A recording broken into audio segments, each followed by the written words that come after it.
Welcome to a new video of the parts channel. Well, I'm going to make a short video answering a question that you have left me. Let's see, someone who has a Seattle-Taya 1.9 TDI of 105 horses and gets the error P1556. Let's see, this fault can also appear in TDI, in most of them. That is, turbocharger boost pressure. Well, he has taken the vehicle to several workshops and they have changed the solenoid valves, the N75, the N18, they have also changed the map sensor, the MAF sensor, the vacuum tubes. Nothing else has changed.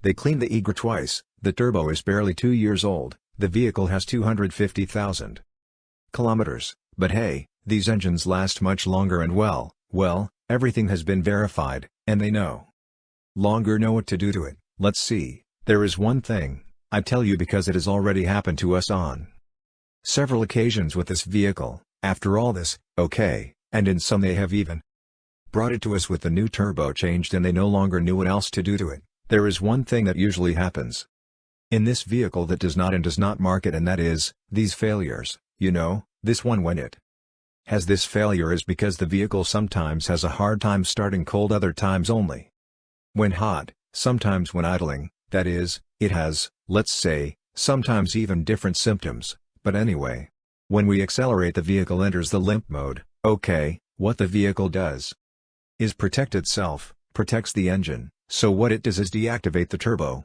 but it does not mean that the problem is the turbo, okay, but you always have to check because sometimes it can also be the hoses. What you have to check is the temperature sensor of the engine. What is the coolant temperature sensor? I tell you because it has already happened to us a few times and it was as simple as changing that part, but it is not indicated by the machines. Okay, before you start changing parts, for that always look and check, well, as I say always, from the cheapest to the most expensive. First check that the sleeves are good. The vacuum sleeves are cheap, but first check that they are wrong before changing them. Okay, then we can go to other things, but check, do not lose sight of the sensor, as I say, the engine temperature sensor or coolant temperature sensor, because on many occasions this short video, if it has been useful for you, do not forget to like and subscribe to the channel.